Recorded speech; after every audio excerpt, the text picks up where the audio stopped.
सर्वसामान्यांच्या हक्काचा आवाज जागर जनस्थान।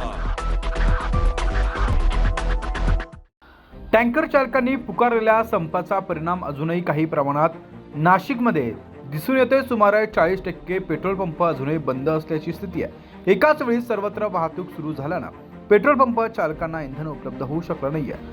केंद्र सरकारनं केलेल्या हिट अँड रन कायद्याच्या विरोधात इंधन वाहतूकदारांनी टँकर चालकांनी संप पुकारला होता, त्यामुळे पेट्रोल पंप बंद होते।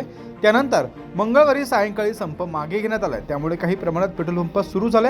मात्र अजूनही काही पेट्रोल पंप चालकांना इंधन उपलब्ध होऊ न शकल्यामुळे पेट्रोल पंप बंद ठेवण्याची वेळ आली।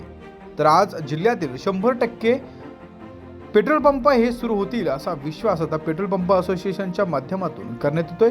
जिल्ह्यातील 100% पेट्रोल पंप सुरू होतील असा विश्वास यावेळी व्यक्त करण्यात येत असून जिल्ह्यातील एकूण 560 पेट्रोल पंप असून शहरात 110 पेट्रोल पंप आहेत। त्यापैकी जवळपास 40% पेट्रोल पंप अजूनही बंद असल्याची स्थिती आहे। त्यामुळे लवकरात लवकर हे पेट्रोल पंप सुरू करून नागरिकांना दिलासा द्यावा अशी मागणी आता जोर धरू लागली आहे। जागर जनस्थानसाठी शुभम बोडके पाटील, नाशिक।